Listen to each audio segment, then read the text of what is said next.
본연의 유산소 운동보다 근력 운동을 더 추천하는 이유는요. 유산소 운동을 하려면 근육이 있어야 되니까 그래요. 근육이 없으면 유산소조차도 못하겠죠. 그래서 근력 운동이 더 중요한 거고요. 우리가 나이가 들 때 자연스럽게 근육량은 1년에 1%씩 줄어들게 돼 있습니다. 점점점 근육이 줄다 보면 기초 대사량이 줄어들겠죠. 기초 대사량이 줄어드니까 똑같이 먹게 되면 살이 찌는 거예요. 살이 찌면은 그만큼 관절에 무리가 가고, 관절 무리가 가면 아프니까 또 운동을 안 하고, 운동을 안 하면 근육은 줄어들고, 이런 악순환이 빠지기 시작을 합니다. 그래서 유산소보다는 일단 근육이 좀 좋아지는 게 더 중요하다고 얘기를 합니다. 그래서 걷기 운동과 근력 운동 뭐가 더 좋냐? 물론 둘 다 중요합니다. 하지만 둘 중에 조금 더 비중을 준다면 근력 운동을 조금 더 비중을 주고 싶습니다. 근육은 우리 몸의 한 30% 정도를 차지하거든요. 근데 그거는 부피를 얘기하는 거고요. 실제로 세포 수는 극히 적어요. 세포 하나당 부피가 커서 그래요. 그리고 근육이 차지하는 부피가 크다 보니까 에너지 소모량이 많습니다. 우리가 운동을 해서 근육량이 늘어날 때 세포 숫자가 늘어나는 게 아니고요. 근육의 부피가 커지고 그 안에 있는 세포 핵이 늘어나요. 근데 우리 몸은 이 가성비를 되게 따지거든요. 근육량이 늘어나면 어떻게 돼요? 그만큼 에너지 소비가 많아지죠. 자동차로 치면은 연비가 너무 떨어지는 거예요. 큰 근육을 유지를 해야 되니까. 쓰지 않는 근육은 점점점 부피를 줄여요. 그런데 좋은 거는 부피만 줄지 근육 안에 있는 세포 핵은 그대로 있습니다. 그래서 우리가 젊었을 때 운동을 많이 해서 근육량을 키우잖아요. 그럼 그만큼 세포 핵이 많아지는 거예요. 만약에 나이 들어서 같은 운동을 했을 때 젊었을 때 운동을 많이 했던 사람하고 젊었을 때 운동을 하나도 하지 않았던 분이 같은 강도의 운동을 했을 때 젊었을 때 운동했던 분이 훨씬 빨리 근성장을 일으킨다는 거예요. 왜냐하면 세포 핵이 더 많으니까. 그래서 젊었을 때부터 근육 운동을 해야 된다는 결론이 나옵니다. 근력 운동 중에서도 하체 운동에 집중해야 되는 이유는 하체 근육이 더 커요. 사이즈가 커서 같은 운동을 해도 쉽게 키울 수가 있고, 하체 근육이 튼튼해야 넘어지는 낙상을 예방할 수가 있거든요. 균형 잡기도 좋고. 그래서 하체 운동에 집중을 하는 게 좋다는 겁니다.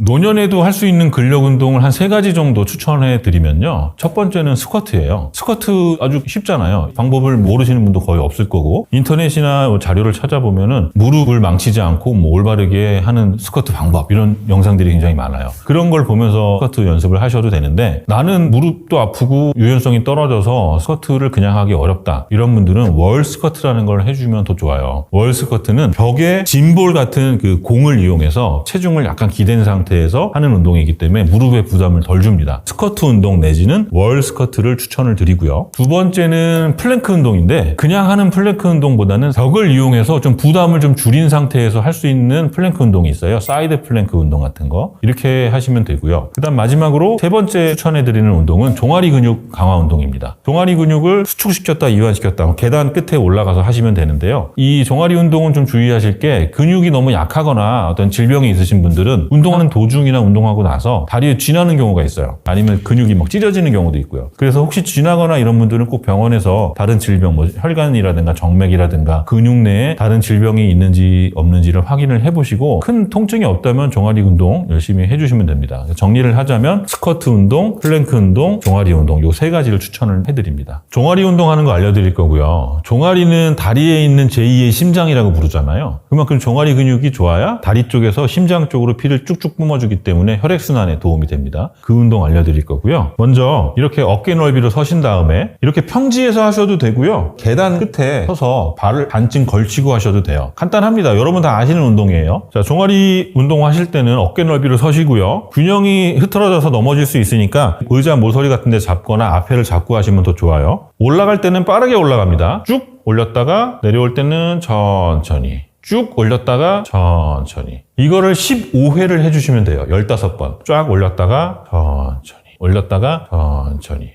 이 운동을 하다가 다리에 쥐가 나는 분들이 있어요. 그때는 근육에 문제가 있거나 근육 주변 신경이나 혈관에 문제가 있는 거거든요. 그때는 꼭 병원 가셔서 어떤 문제가 있는지 확인을 하셔야 되고요. 이 종아리 운동 따로 시간 내서 하기 어렵거든요. 그래서 제가 팁을 하나 드린다면, 양치질 할 때 하세요. 양치질 할 때 세면대에 앉아서 그냥 하지 마시고 종아리 운동 하면서 하세요. 이렇게. 그러면 따로 시간 내지 않아도 적어도 하루에 3번은 할 수 있습니다. 다음은 허벅지 쪽 운동인 스쿼트 운동인데요. 이거 뭐 너무 유명한 운동이라서 다 아실 텐데, 어깨 넓이로 다리를 벌리고 넘어지지 않게 균형을 잡고 쭉 내리셔도 되고요. 아니면 그냥 상체 앞쪽을 이렇게 감싸듯이 손을 잡고 내리셔도 됩니다. 무릎이 너무 앞으로 이렇게 튀어나오면 운동 효과가 별로 없어요. 의자에 앉는 듯한 느낌으로 이렇게 내려갔다가 올라오고. 근데 무릎이 안 좋으신 분들은 이렇게 내려가는 것 자체가 부담스러울 수 있거든요. 그때는 약간 발을 바깥쪽으로 넓혀주셔도 괜찮습니다.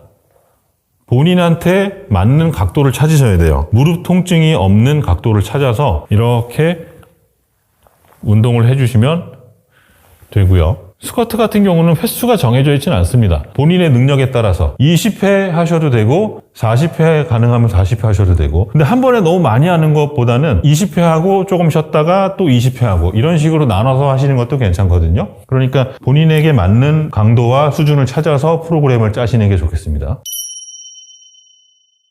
그리고 무릎 통증 때문에 이렇게 스쿼트를 하기는 힘들다. 자, 의자에 앉아서도 할 수 있는 쉬운 근력 운동 몇 가지 알려드리면요. 첫 번째로 발목을 운동할 건데 토 레이즈라고 발가락 쪽 발을 이렇게 드는 거예요. 쭉 들어요. 하나, 둘, 셋, 내리고 또 하나, 둘, 셋, 내리고 하나, 둘, 셋, 내리고 이렇게 10번 해줍니다. 하나, 둘, 셋, 내리고 하나, 둘, 셋, 내리고 이렇게 토 레이즈 10번 하셨으면 반대로 힐 레이즈를 10회를 할 거예요. 뒤꿈치를 드는 거예요. 이렇게 하나, 둘, 셋, 내리고 하나, 둘, 셋, 내리고 이렇게 힐 레이즈 10회 하셨으면 레그 레이즈 10번. 자, 레그 레이즈 앉은 상태에서 무릎을 쭉 펴서 하나, 둘, 셋, 내리고 하나, 둘, 셋, 내리고. 근데 이때 이게 나는 좀 운동 강도가 약해서 더 무게를 올리고 싶어 라고 한다면 이 발목에 모래주머니 같은 거 차고 운동하셔도 더 도움이 돼요. 모두 10회씩 해주시면 됩니다. 그 다음에 니 레이즈. 이번에는 허벅지를 들 거예요.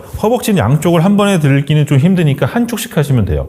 들어서 하나, 둘, 셋, 내리고 하나, 둘, 셋, 내리고 10회 했으면 반대쪽도 하나, 둘, 셋, 내리고 하나, 둘, 셋, 내리고 이렇게 10회에서 니 레이즈를 해줍니다. 그 다음에 이런 고무 밴드 있잖아요. 테라밴드라고. 이거 쉽게 구할 수 있거든요. 이거를 이용해서 운동을 할 건데 양쪽 다리 사이에 껴주세요.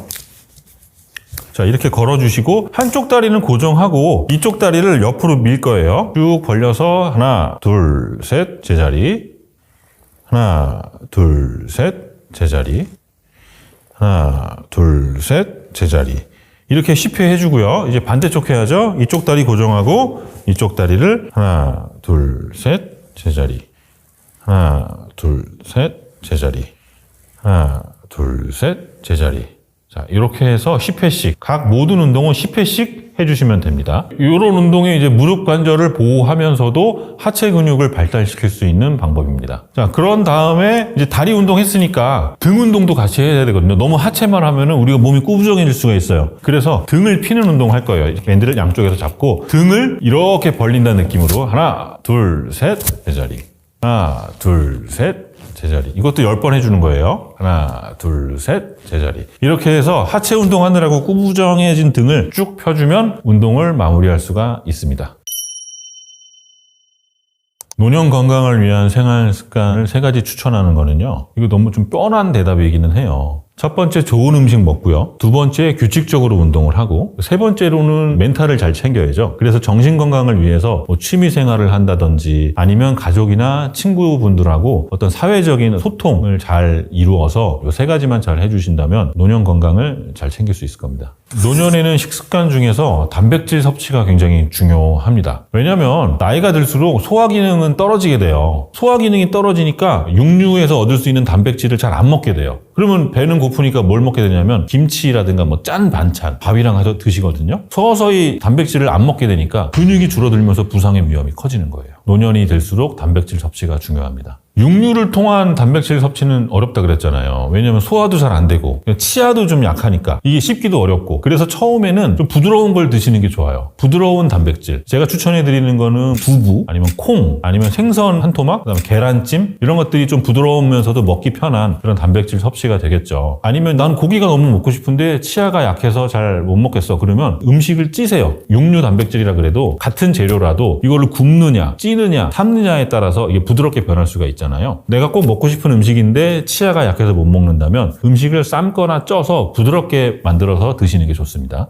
식물성 단백질과 동물성 단백질 중 뭘 더 추천하느냐? 저는 식물성을 좀 더 추천을 해드려요. 그렇지만 이거는 분명히 호불호가 있고 개인차가 있는 거예요. 반드시 어떤 걸 더 섭취를 해야 된다고 정해진 건 없습니다. 개인차가 있어요. 두 가지를 비교한 연구들이 있어요. 노년에서 식물성 단백질과 동물성 단백질을 섭취했을 때 어떤 게 더 근성장에 도움을 줬느냐? 결과는 식물성이 조금 더 우세한 걸로 나왔습니다. 왜 그런지는 뭐 정확하게 밝혀지진 않았지만 그렇다고 해서 꼭 동물성이 안 좋다라는 건 아니고요. 이점은 확실히 있어요. 식물성이. 왜냐하면 동물성 단백질을 먹었을 때 콜레스테롤이라든가 포화지방 등을 함께 섭취를 하기 때문에 그게 이제 건강에 영향을 주는 요인이 있어서 식물성을 조금 더 추천을 하고 있지만 나는 정말로 고기를 너무 사랑하는데 내가 고기를 못 먹으면 스트레스 받아. 그러면 먹어야죠. 어떤 게 더 좋다라기보다는 개인의 기호를 맞춰서 드시면 될 것 같습니다. 운동을 멈추는 순간 건강은 급격하게 나빠진다고 생각하시면 돼요. 장기 요양에 대한 얘기도 했지만 그렇게 갑자기 건강이 나빠지신 분들을 보면 공통점이 하나가 있어요. 건강이 급격하게 나빠지기 전 몇 개월 내지 1, 2년 전에 운동을 안 하세요. 평상시에도 운동을 열심히 하시던 분들이 어떤 계기에 의해서 어디 다쳤다든지 낙상을 당했다든지 우울증이 생겼다든지 하는 이유로 원래 하던 운동을 멈추면 반드시 그 이후에 급격한 건강 악화를 보이시더라고요. 그러니까 운동을 어떤 적금을 든다라는 생각으로 꾸준히 계속해서 해 나가신다면 삶의 질도 훨씬 좋게 할 수가 있고 노년 건강을 챙기시는 데 도움을 줄 수 있습니다. 호두, 아몬드 같은 것들이 또 오메가3 같은 지방산을 공급해주는 중요한 공급원이고요. 자, 네 번째는 야채인데